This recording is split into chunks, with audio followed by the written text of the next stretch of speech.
The biggest problem we have right now is the complacency of people who think that this is over. Right? You're not wearing masks. You're not, having to show a vaccine passport, whatever. And so they're pretty sure that we came through the storm. And my frustration is they haven't listened. Because the storm was not COVID-19. It was not SARS-CoV-2. The storm was a public sector writ large that is a criminal racketeering organization that will stop at nothing, including the murdering of its own citizens, to advance a profit agenda as stated by the criminal conspirators themselves. And I am very upset that, to your point, nothing about what I've said has changed. That's the nature of facts. They don't. By the way, it's also the nature of science. I can quote a 1965 article and say that was the science in 1965. Now, does it advance? Yes. Are our insights changing over time? Absolutely. But it doesn't rewrite itself, right? We can't make masks good for you one day and bad for you another day and then good for you the next day. That's not how the world works. That's how criminal mind control operations work. It's not how the world really works. You brought up an interesting point. The fact of the matter is, we all know in the capital markets that if you bet long enough, if you're a large corporation and you can influence the directions of what politicians are going to do and you know what they're going to approve, you can have a secular long bet and hold your breath for a while because inevitably you're going to win. Why? Because you not only stacked the deck, you built the table inside the casino you built, inside the state that you legalized gambling in. The reason why you're going to win is you're the house. You're going to win. And that's just the nature of this particular animal. And in this case, the pharma lobby knew that just a matter of time, buy off, intimidate, blackmail enough politicians, you'll get enough of them so that when you have somebody like, I don't know, Rand Paul saying he's going to do an investigation into Anthony Fauci, Rand Paul can do an investigation, call him before Congress, have him multiply lie to Congress.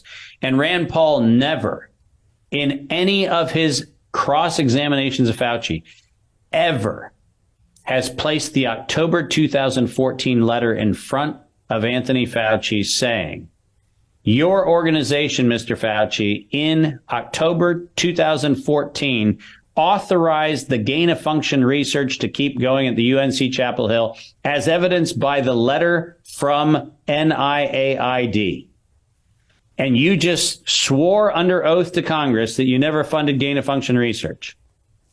How on earth do you explain the letter from your organization that says Ralph Barrick's coronavirus research was subject to the gain-of-function moratorium? How do you explain the letter? And you know why Rand Paul won't actually do that? And why no prosecutor and why no elected official, including Ron Johnson, including all of the alleged investigators who are allegedly investigating coronavirus, the reason why they will not put the evidence in front of the camera so the public can see it is simple. Fundraising. That's it. Because if the American people saw the letter I'm referring to and listened to Anthony Fauci's testimony, we've never funded gain-of-function research, where it is quite literally his letter on his letterhead saying gain-of-function research on coronavirus, which gave rise to that convenient 2016, the Wuhan virus is ready to hit the public, we would have a different conversation. But we're not having it because the House wins. And that's fundraising for Rand's next campaign, which is paid for by the pharmaceutical industry. So this is a mock trial. Again, something you're very familiar with for the last 2 decades, where you would investigate things, they would put people on trial, and nothing ever happened. So it's a big show.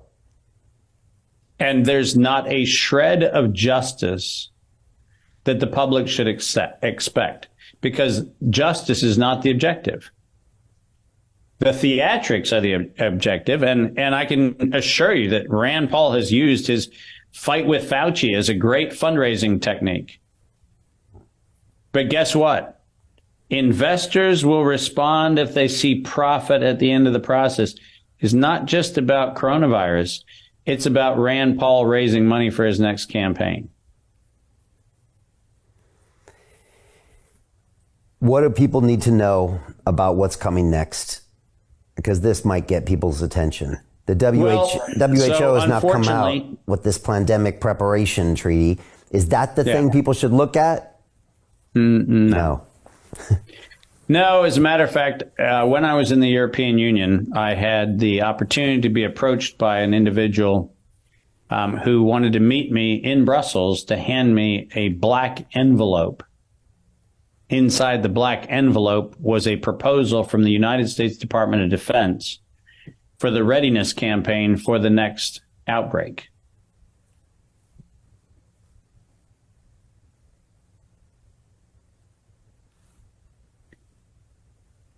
For the next outbreak. Can you explain that?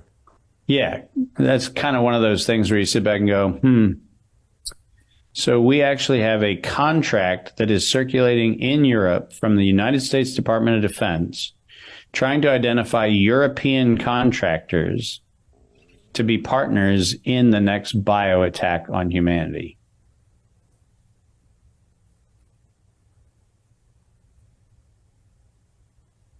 That's kind of an interesting problem. And the public should be, right now, asking for not only accountability for what's happened, but Brian, our batting average sucks. You know, we found out that the Department of Defense funded the thing that killed people with white powder coming out of envelopes in the fall of 2001. And we not only did nothing, we allowed that government by 2005 to suspend the Constitution of the United States in times of self-declared pandemics.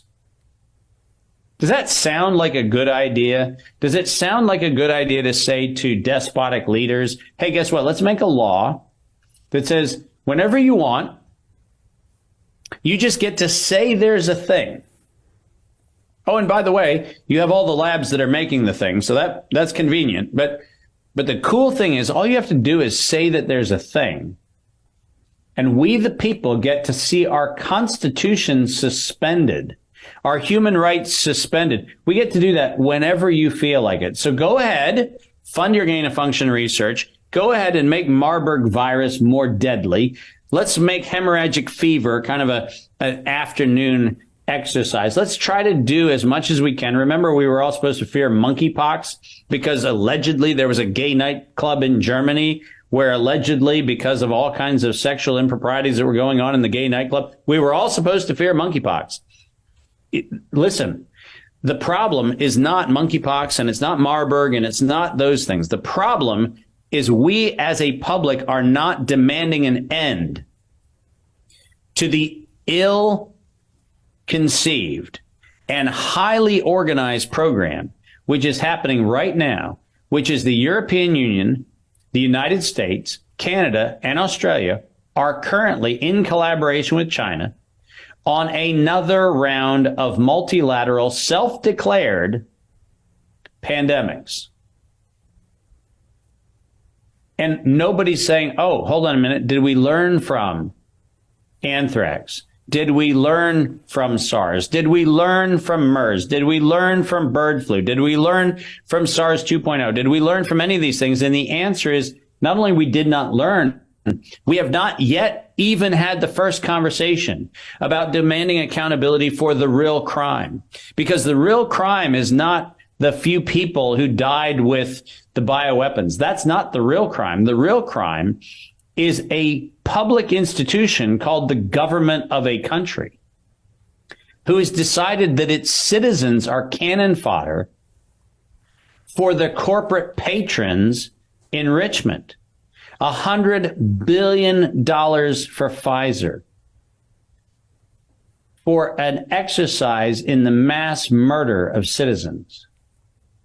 And we think the problem is what's the next pathogen.